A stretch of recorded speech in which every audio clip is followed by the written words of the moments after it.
One more thing. The Mavs aren't done yet. They may do one more thing. They may do two more things. We're going to talk about Daniel Gafford, Klay Thompson, Naji Marshall, and what the Mavs did with the Anthony Davis trade and more right now. Welcome. You're still locked on to the Dallas Mavericks, your team every day. My name is Nick Angstadt, media member covering the Mavs for over 10 years. Joining me, as always, my co-host, media member covering the Mavs for over 10 years, right alongside me, the AD dude, the one more thinking. What you got for me, Isaac Harris? I just want to give a shout out to all the reports going into this deadline that were like, man, I think it's going to be pretty quiet. I don't see really a lot of moves happening. Teams are really shot off. They're going to push a lot of things to the summer. And you know what? These aprons in this new CBA is just stopping everything from happening. And yet, I mean, Bobby Marks has been on this. This is 3 straight years now that there has been a plethora of trades. And this trade deadline has been nothing but exciting. I mean, but quiet. Like, it has been rocking so far. It's been a lot of fun. It's a bonus episode of Locked On Mavs. If you missed our episode with the Locked On Wizards guys, we talked all about what the Mavs got in the Wizards trade, why the Wizards did the trade with Anthony Davis. And so we get into all that. That was pretty fascinating to talk to those guys and see ourselves 10 years ago. And then also we did our reaction episode on the AD trade where we talked all about why the Mavs did it, why we think it was a good deal for the Mavs and all that. So you can go listen to those episodes wherever you're listening, watching this.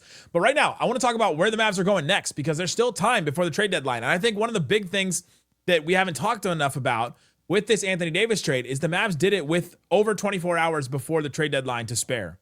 That there was still time, that they still had time to go do something else. And time to get something to eat. Time to go to the Mavs Pro Shop.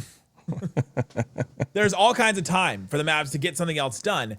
And one of my concerns going into this trade deadline was, well, what if the Mavs do nothing? Like, does that tell us anything about this co-interim GM front office and what they've been empowered to do? Or if the reports that Patrick Dumont, the owner of the Mavs, really does want to see AD, Kyrie, and Cooper Flagg all play together. Now that obviously turned out to be not enough of a reason to keep him together. But the Mavs needed to do one big thing, and they needed to get a whole bunch of other stuff done. And they basically got the big thing and a couple other things done all at once. And so now the Mavs are kind of open. Now the Mavs are open to, well, we're not desperate to get rid of contracts. Well, we're not desperate to get off of any of these guys. We're not desperate to trade Daniel Gafford or Klay or Naji. Like, we don't have to do that. We can wait until the offseason now because we got the big thing done. We have a lot of flexibility going into the offseason. We have so many more options right now because of this Anthony Davis trade. And so the league sources, according to Mark Stein, have said that teams are, expressed some interest in Marvin Bagley. There was a report earlier today that teams are still interested in Daniel Gafford. The Mavs are still taking calls on him. And so I'm really fascinated to see what the Mavs are going to do next. Yeah, I mean, one of the top priorities for Dallas going to this trade deadline was, hey, they got to figure out something with their finances. They're projected second apron team.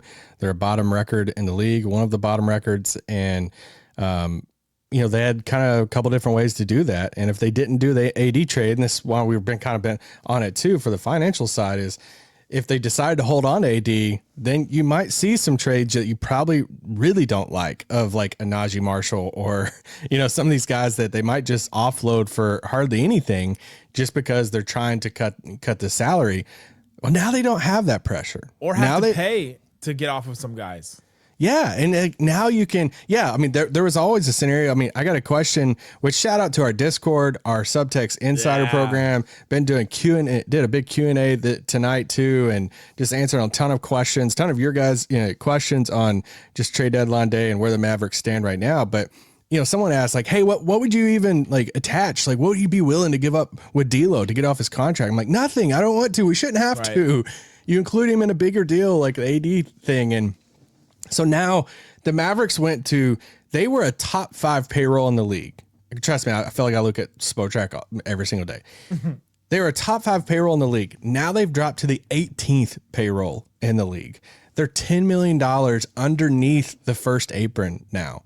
So now you have a little bit of like more breathing room too, because one of the questions I got too in the Q&A was like, does the Mavericks have to like match the exact salaries still? Like that's something we've always kept on, we've been talking about for so long. No, because before they were just under that second apron and they were hard capped at the second apron. So they couldn't go over it hardly at all. So you had to they couldn't take back hardly any more money in a trade. Well, now you have breathing room because you're not only further underneath the second, but now you're under the first apron by 10 million.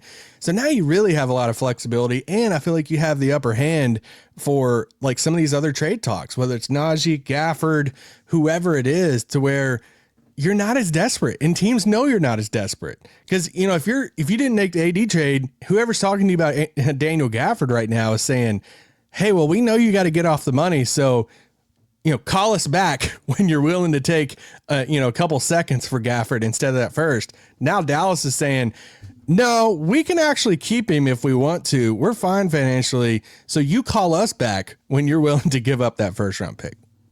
That's right. And so now the Mavs can wait on those things, or they can do something during the draft or free agency. They have so many more options that are in front of me. And that's the one thing that I think we're learning about this league. I just saw some people say this has been one of the weirdest trade deadlines we've ever seen. Just with some of the trades where you go, why is this team doing it? Feels like every trade. It's like, why is this team doing that? Why is this team doing that? A lot of people said today, why are the Mavs doing that? They got almost nothing for Anthony Davis, like a 10-time All-Star, which is just a crazy looking trade if you just take it at face value.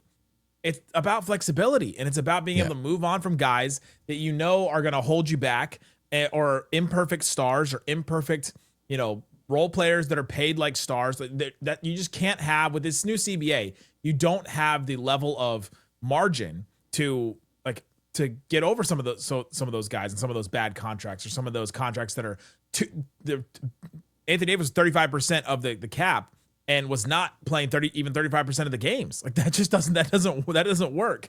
Right. I found a trend today after the AD trade that it felt like a lot of national people were talking with those talking points. You look at a lot locally.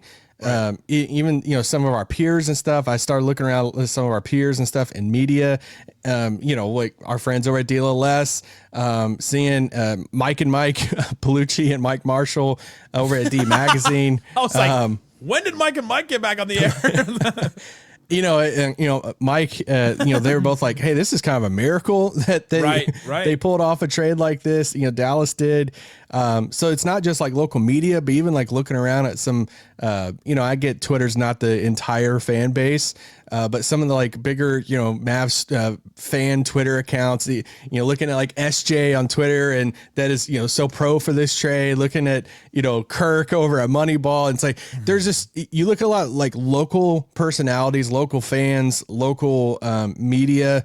It's like a lot, everybody like collectively understood it of like, hey, for where Dallas was setting, hey, this is a decent, good move for Dallas. Yes, overall connected to Luka, it's not great, but where they're at right now to pull this off, it was a pretty good move from Dallas.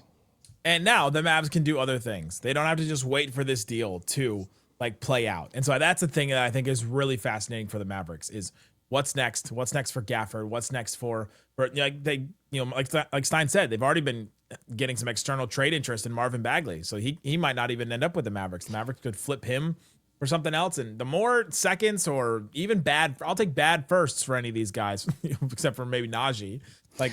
Anything like that. I mean, that's the thing. The Mavs are in asset accumulation mode.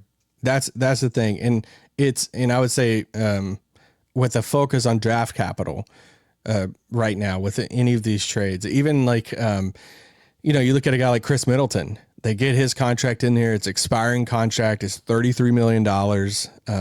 If I had to bet on it, I would say that it's going to be, that's going to be a bought out contract. They could also waive him. He doesn't like Jason Kidd that much. So I don't know. They could also waive him, but then you're paying the whole money at that point.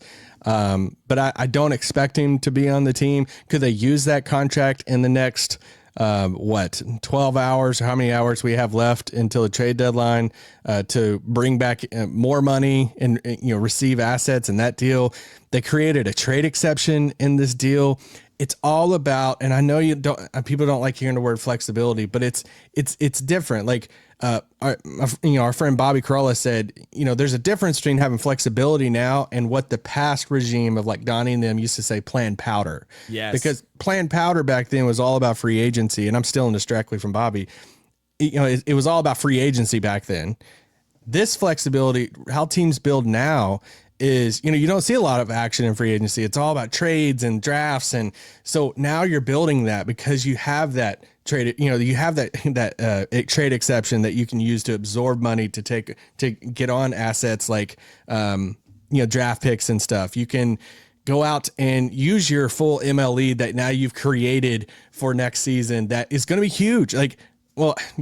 I got more on the MLE thing I want to talk about in a second. And if the Mavs have cap space this summer, they could go after some restricted free agents. We saw this summer a bunch of guys just sign the qualifying offer because no teams had cap space to actually sign them to deals. So there's just so many options like that are in front of the Mavs that I think are fascinating, and we'll talk about them every day all throughout the summer and the offseason and all the different things the Mavs can do with this. But coming up, let's talk about what the Mavs can do tomorrow, and one of the reasons why I think that this trade was really good and signals some really good things inside the Mavericks. Tell you that more coming up.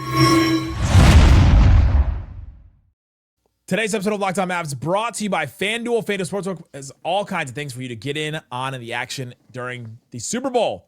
One final Sunday, one last kickoff, the final chance to get in on the action before NFL season officially comes to a close. Man, trade deadline, the Super Bowl, it's a great week.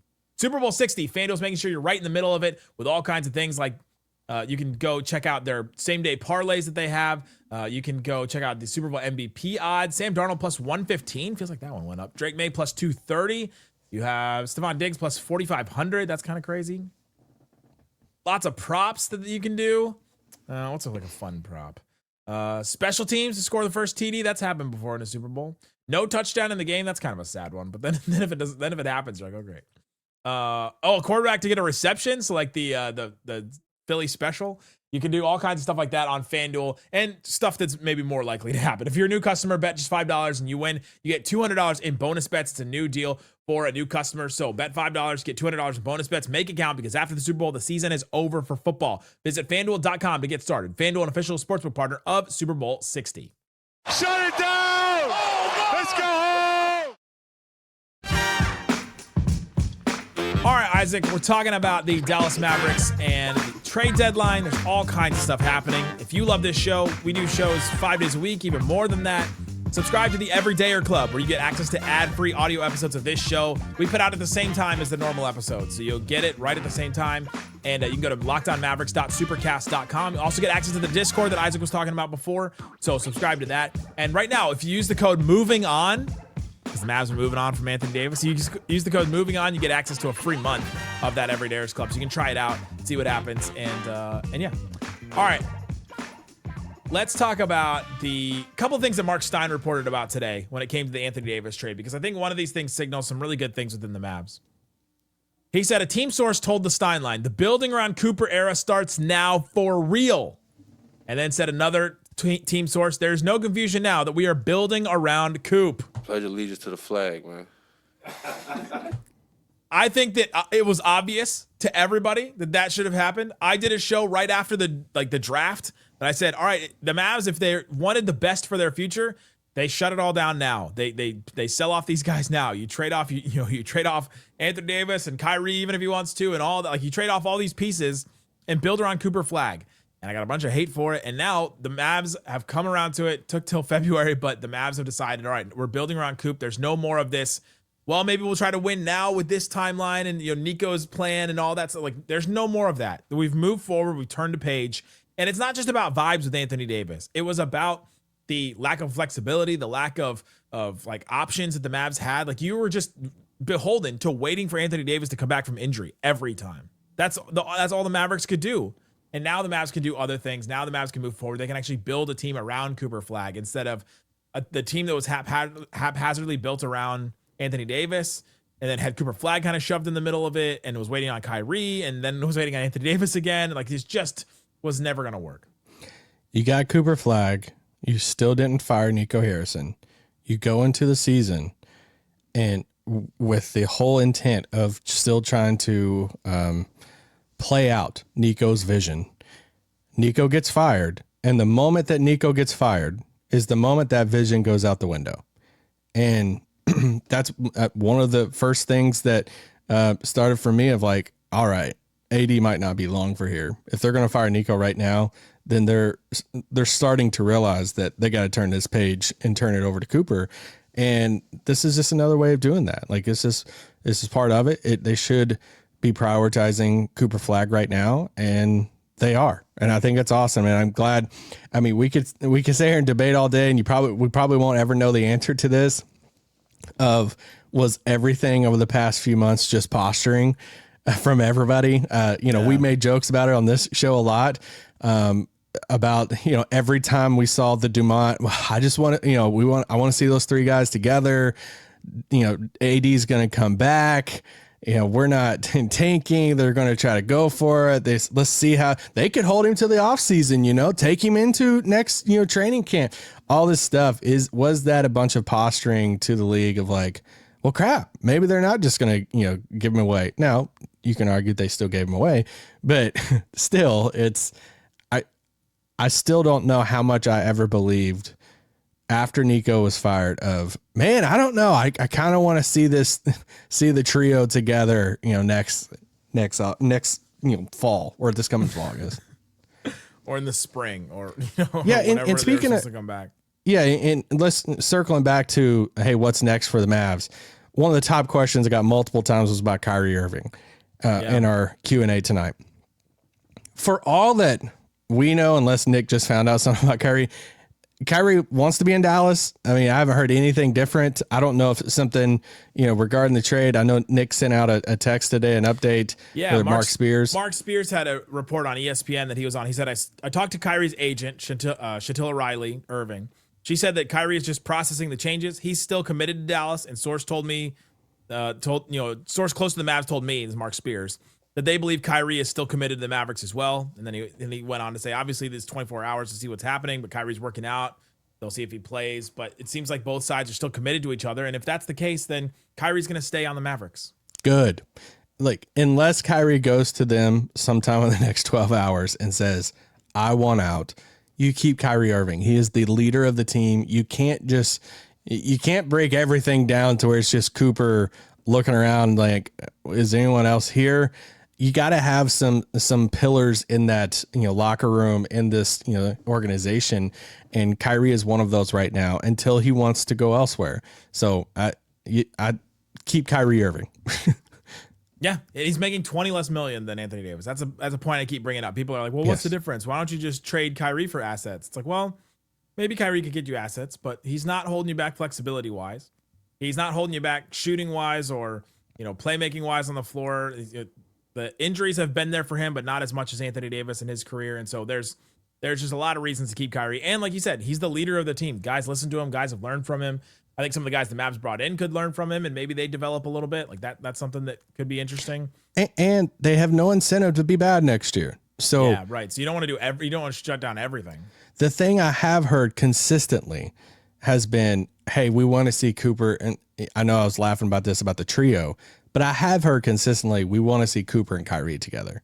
And that's something that I think they're looking forward to, and a team that has no incentive to be bad next year. If you want to take a step forward next year, that involves Kyrie Irving. Can we talk about options with Middleton just for a second? I want to throw a few things at you. Yeah, so the Mavs acquire Chris Middleton in the Anthony Davis trade. I feel kind of bad sometimes. We're like, he's an expiring contract. Okay, he's on an expiring contract. Like, he only has this 1 year left in his deal. Yeah. And so the Mavs do have some options with him because we think he's most likely to get waived or bought out or just like released. So the Mavericks will still pay his money this year, but he can go to some other team if he wants to. He's not played a ton of games. The Wizards are keeping him out of like every third or fourth game or something like that. But he had some good moments with the Wizards and was a good vet for him. But he's gone through a lot of injuries in his career. He's 34, and so basically the end of his career. But he is still a $33 million salary. Yes, $33 million that's coming off the books here in a few months. So if the Mavericks don't buy him out, don't waive him, if they try to use his contract to pick up another asset, let me throw out you a few things. Some people sent out in the text line back to us saying, hey, would you take Pirtle? And no. How many picks would it take for you to swap Pirtle and Middleton? I'm like 3. So one of the reports that Stein said that I was going to bring is we had talked about the palatable trades, right? Yeah. We talked about the Mavs didn't have a palatable trade, and that's what we kept bringing up. It's like, okay, well, then that means that there are deals available for Anthony Davis. Yeah. Stein said sending Davis to Toronto instead would have compelled them to absorb unwanted long-term contract dollars, which is like legitimately just Jakob Poeltl, right? Unless it was Emmanuel Quickly. I was gonna say Quickly's is pretty long term, yeah. Or something. It's definitely long term, but I don't know if it's like unwanted. But Yeah. Poeltl's definitely was. So that's like the Mavs probably turned down taking Jakob Poeltl's deal already. So looking at around that $30 million mark, are there some teams around the league that would say, hey, we'll attach some type of draft asset if it means you taking this player off our books? Let me give you a couple. All right, you tell me yay or nay. I'm not saying, Okay. hey, I would do this. I'm saying, hey, it wouldn't shock me if, first was attached. Miles Turner. I'm out. All right. Even if the Bucks attached to first. What kind of first do the Bucks have? They do have some, right? I'm only saying Miles Turner if a Giannis trade happens and then they're like, hey, we just want to clear our books. Oh, no, if it's the 2031 Bucks. Okay. Let me keep going. New Orleans calls and says, hey, Jordan Poole has an extra year on top of this at $30 million. We'll give you a first round pick to just swap out him and Middleton. He's got the year next year. Yeah. Yeah, $34 million next year. But you get a first from New Orleans. Their first? See, this is the other thing. Is like you got to figure out what are these worth. Like just getting Jordan Poole the player and having him around, I'm out on that. Okay. Portland calls, and they're trying to get flexible with some of their cap stuff. And they say Jeremy Grant or Drew Holiday with a pick attached. Jeremy Grant's deal is long. Still, right? Not Pirtle long. No, he's got $34 million next year and then $36 million the year after that as a player option that he'll pick up. And Drew Holiday's about the same thing. So if they're like, hey, Drew Holiday, and yeah, see, I think I would take the Drew one just for the veteran leadership with Kyrie. That's like a fun backcourt to play with Cooper. Yeah. All right. Here's a sneaky one. Yeah. If Miami wants to get another big expiring contract, they have the Rozier contract at 26. All-star Norm is an expiring 20. Exonerated Terry Rozier. Exonerated, yeah. Andrew Wiggins has another year on top of this year. Yeah. If they offered some type of draft capital to Dallas to swap Middleton and Wiggins, I think Wiggins could be helpful for the Mavs next year. I think I would do that. Yes, I would do that. I would. So the Wiggins one I would entertain. Depends on how good the pick is for Jordan Poole. Probably not though. I don't know what the Cavs are doing. They probably wouldn't do anything around Jared Allen, but the Mavs would have to send draft capital. I feel like in that direction. Yeah, I just don't know how much they're trying to clear up stuff. If it was like Schroeder and Jared Allen, but coming up, let's talk about the things the Mavs could do. So we'll talk about some of the things the other teams did. The teams are still talking about trades, still looking at trades. The Clippers are still in on trades. There's all kinds of stuff happening. We'll talk about that more coming up. Today's episode of Locked On Mavs brought to you by Indeed. Hiring isn't just about finding somebody willing to take the job. It's about finding the right person with the right background who can actually help your business move forward. And if you want candidates who match what you're looking for, Indeed Sponsored Jobs is the place to go. Hoping the right person stumbles across your post isn't the way to go. You can't just like leave it up to chance or try to sift through all the different people. Like if you just let everybody apply for your job, it's too much work for you. Indeed helps you match with quality candidates to boost your job by listing it to the people who fit your specific. I struggle with that 3 ad reads in a row. Skills, certificates, and location. Those specific criteria. If I were hiring, I wouldn't just want someone who can help. I'd want someone with real experience who can jump in and actually help me level up. With Sponsored Jobs, your post gets seen by candidates who are actually a fit. And here's a stat that says it all. In the minute I've been talking to you, companies like yours made 27 hires on Indeed, according to Indeed data worldwide. So if you're hiring, spend less time searching and more time interviewing candidates who check all your boxes with Indeed Sponsored Jobs. Listeners of this show will get a $75 sponsored job credit to help your job get the premium status it deserves at Indeed.com/podcast. That's Indeed.com/podcast. Terms and conditions apply. Hiring, do it the right way with Indeed. Also brought to you by TurboTax. Tax season does not have to take over your life the way that trade deadline is taking over all of our lives right now. With TurboTax full service, you can have your taxes done for you by a trusted local expert start to finish without the stress or the guesswork. I tried to do my taxes myself a couple years ago, and I got to the point where I was frustrated, couldn't figure out, all right, can I get this deduction? Do I have to actually figure out the square footage of my office space at home? What do I have to do with all these things? I ended up just going to an expert. You can do that right away and forget the hassle. They handle everything. W-2s, self-employed forms, and work to get you every deduction. Upload your documents, go about your day, and get the updates right in the TurboTax app. For a limited time, you can have your taxes done by a local TurboTax expert for just $150 all in. If a TurboTax expert didn't file for you last year, you can just file by February 28th. Take taxes off your plate and get back to your life. Visit TurboTax.com/local to book your appointment today. Shut it down! Let's go home!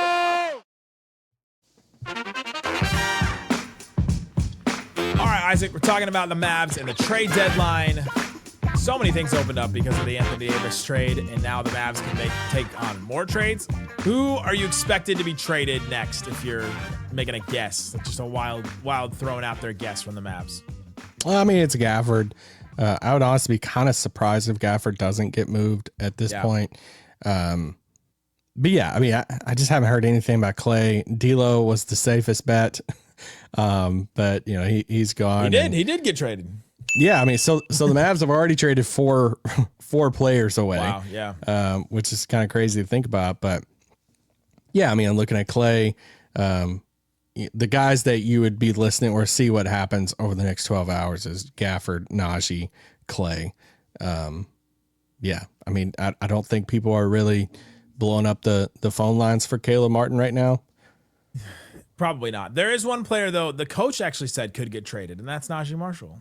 Did you see this quote? Did you see this quote from Kid last night where Naji said he wants to spend his whole career playing next to Cooper Flagg, which I thought was cool. Naji's been the heart and soul of the Mavericks team as they've gone through all these injuries and everything.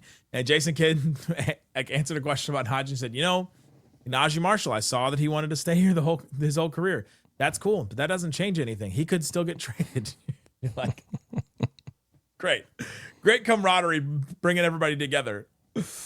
Yeah, I'm curious to see what happens with the Naji. You know, the whole stance with Naji has been the same. If someone comes offering a good first round pick for Naji, do they pull the trigger on that? I don't know. I would assume they would. Something I'm looking at with Gafford too. This is something that now they have another flexibility thing here with Gafford is they had that 30th pick in the draft. So is there a team above them that they would take a lesser package back, add the 30th pick with Gafford to move up in the draft for a better second pick? Like you look at a team like the Hawks who have that Cleveland pick at 20. You know, if it's Gafford and a 30th pick to the Hawks for something and, you know, the 20th pick, and you kind of use Gafford to move up 10 spots, or trying to look at another, you know, team, like you look at like Chicago. Chicago's at that 13 spot right now. They're probably still wanting, you know, a young player, but like, what if Chicago and it's like Gafford and 30 for, you know, a contract and the 13th pick, to where you're coming out of this and it's like, all right, now we have that top 10 pick. Now we have a pick in the teens. So that's another flexibility thing of right now the Mavericks are going into the draft with 3 picks, in which before they were only going into the draft with that one top 10 pick. So the cool thing about this is they could do all these trades on draft night if they wanted to. Yeah. Or at the end of the season when they know where all these draft spots are going to be. And so just be like, if the Mavs don't do anything else, I think that's fine. Right? Yeah. And sorry, I'm thinking through all the flexibility things here. One of the cool things about this is when you get under the first apron, and right now, before they make any other trades, you're opening up that full MLE. All right. So you get the full mid-level exception this summer, which is around that $14-15 million mark.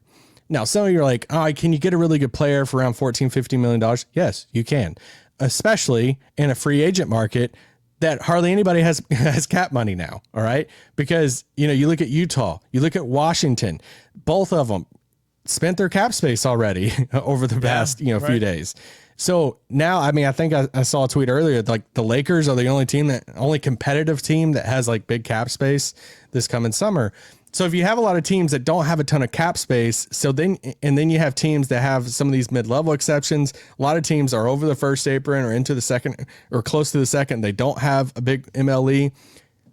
Dallas could be sitting there saying, be one of the teams that maybe not for a high-end player, which there's not a ton of high-end free agents this summer anyway, but are there some players that don't make $15 million now that would look at it and say, hey, that 3 for $45 deal looks pretty good to us? Can I throw at you a few potential names? I'm ready. Let's go.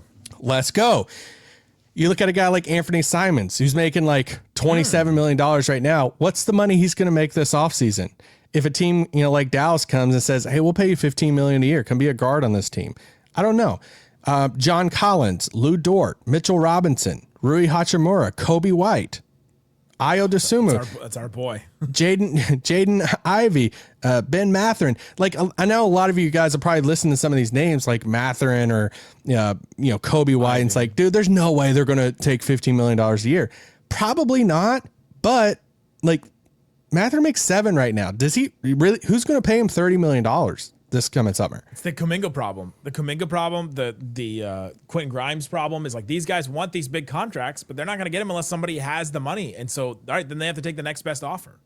That's the thing. I think that MLE might look a little bit better than what people think this coming summer. And you might get a surprising player, if they have an opening at a big spot and Mitchell Robinson's like, hey, I'll come be your starting center at, 15 a year. Or, do they, I don't want to talk about Lou Dort, but. That one hurt me inside when you brought that one up. I'm just like, I'm looking at players through there that I could see getting the full MLE and how they would fit in Dallas, a Kobe White, that's a part of this trade that I don't think a lot of people are talking about right now. Yeah. It was not just for the vibes. It's definitely not just for vibes. No. The vibes are good. Hey, one thing that's good for vibes, the Bucks have won 2 games in a row after we trashed them incessantly for being a terrible team and saying that they may never win a game again. So now the Mavs are in 7th in the lottery standings right now. So the Mavs have a 32% chance to be in top 4, which is incredible. 7.5% chance to get the number 1 pick. Let's go. We got to see what happens over the next. I know a lot of Mavs fans are super excited right now. I saw it in the Q&A today. Like, what's next? What's the moves they're going to make in the offseason? What's the positions you would go after? It's like, we just got to see what happens in the next 12 hours first. Once we get past the trade deadline, then we can really start planning. We'll have a ton of pods and figure out who they should go after and what's some draft night stuff they should try to do and more MLE targets. Like, we'll just see. Like, if Gafford goes, then that's an even bigger question mark at the big man spot that they got to figure out this summer. Or if Naji goes, man, all right, we might need to try to bring in another wing in here. So it just, some of that stuff changes some roster building stuff over the next 12 hours.